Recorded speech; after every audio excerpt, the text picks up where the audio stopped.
Didit kecil sangat dekat dengan kakeknya yakni Presiden Soeharto dan sangat mengagumi ayahnya Prabowo Subianto.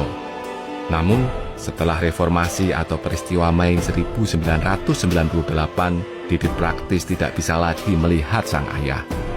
Prabowo diusir dari keluarga Cendana karena dianggap telah berkhianat, ingin melengsarkan Pak Harto. Didit sangat terpukul. Dia sering termangu dalam sepi, mengutarakan kerinduan yang tak terjawab. Sampai suatu hari, Didit mendatangi beberapa anggota Kopassus yang berjaga di rumah keluarga Cendana. Dia menatap mereka dengan mata berkaca-kaca dan bertanya, "Bisakah kalian membawa pulang papa saya?" Para anggota Kopassus itu terdiam, tidak bisa menjawab. Mereka kasihan kepada Didit kecil, tapi juga tidak berani melanggar perintah Pak Harto yang melarang mereka untuk berhubungan dengan Prabowo. Assalamualaikum sedulur. Kali ini saya akan berbagi cerita tentang kisah masa kecil Didit Prabowo yang menyayat hati. Cerita ini diambil dari buku karya Ade Ma'aruf yang berjudul Prabowo Subianto, Jalan Terjal Seorang Jenderal. Didit Prabowo lahir pada 22 Maret 1984 dengan nama lengkap Ragowo Hedi Prasetyo. Nama tersebut merupakan pemberian dari sang kakek yakni Presiden Soeharto. Saat kecil, Didit sangat disayang oleh kakeknya. Hampir semua keinginannya selalu dituruti Pak Harto. Ini yang membuat beberapa anggota Kopassus yang mengawalnya pusing tujuh keliling. Didit sering meminta kepada mereka untuk membelikan ayam KFC atau McDonald sehari bisa berkali-kali. Kalau permintaannya tidak dituruti, Didit bakal mengadu kepada eyangnya. Kala itu, siapa yang berani sama Pak Harto? Sementara di sisi lain, Prabowo melarang keras anak buahnya untuk membelikan Didit ayam KFC ataupun McDonald. Repot bukan?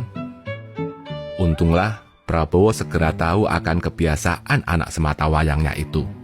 Dia kemudian menemui Pak Harto dan menjelaskan dengan baik-baik tentang alasan kenapa Didit dilarang keseringan makan KFC atau McDonald. Sebab di rumah sudah dimasakkan makanan yang lebih baik dan lebih bergizi ketimbang ayam KFC yang masuk dalam kategori junk food. Sayangnya, masa-masa bahagia itu tidak berlangsung lama. Pada Mei 1998 terjadi badai politik di Indonesia. Ribuan mahasiswa berdemonstrasi menuntut Presiden Soeharto mundur. Para mahasiswa bahkan sampai menduduki gedung DPR MPR. Hal ini membuat keluarga Cendana marah kepada Prabowo.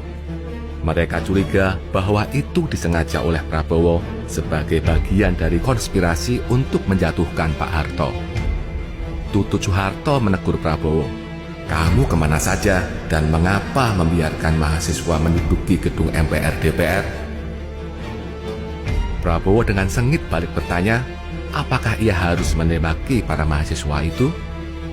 Keluarga Cendana pun tambah meradang. Mereka beranggapan Prabowo punya agenda tersembunyi.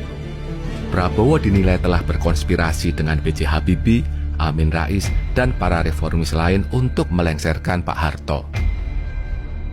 Mami Soeharto dengan amarah memuncah, kemudian menunjuk Prabowo dan berkata, "Kamu pengkhianat, jangan injakkan kakimu di rumah saya lagi." Titik Soeharto yang ada di dalam ruangan hanya bisa menangis kencang melihat suami terkasihnya diamuk oleh keluarga besarnya. Prabowo terpaku, dia merasa telah difitnah habis-habisan. Di luar dia dianggap sebagai bagian dari antek keluarga Cendana, sementara oleh keluarga Cendana sendiri dirinya justru dianggap pengkhianat.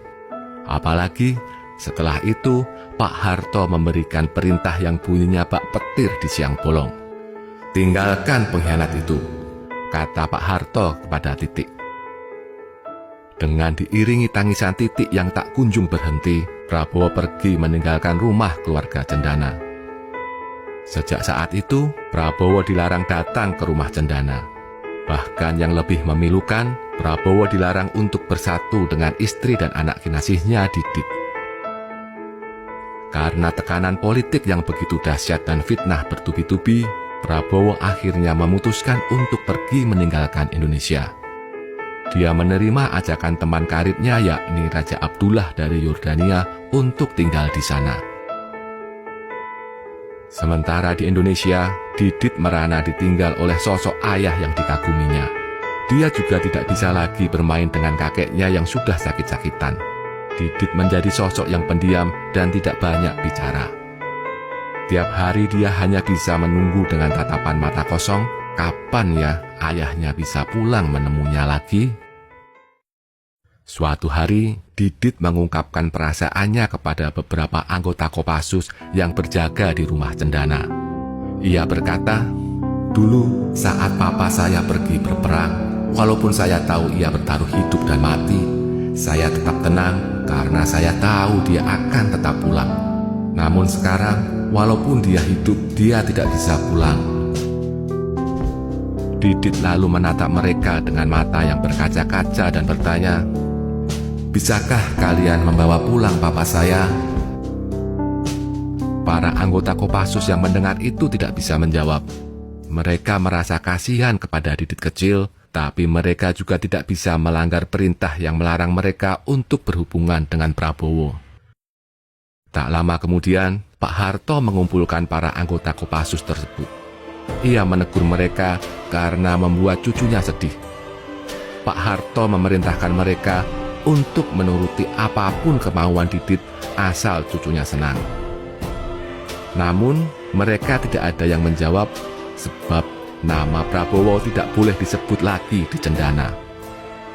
Akhirnya, seorang atasan yang lebih senior dari mereka menjawab, "Siap Pak, Mas Didit minta kami membawa papanya pulang Pak."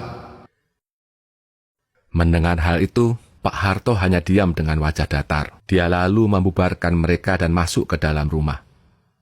Para anggota Kopassus itu tidak tahu apakah Pak Harto mengerti maksud perkataan mereka atau tidak. Untunglah, masa-masa sulit itu kini sudah berlalu. Sekarang Didit sudah bisa sering berkumpul kembali dengan ayahnya. Bahkan dia bisa menemani ayahnya saat berjuang di Pilpres 2014, Pilpres 2019, dan Pilpres 2024. Didit sangat berharap ayah dan ibunya bisa bersatu lagi dalam mahligai pernikahan.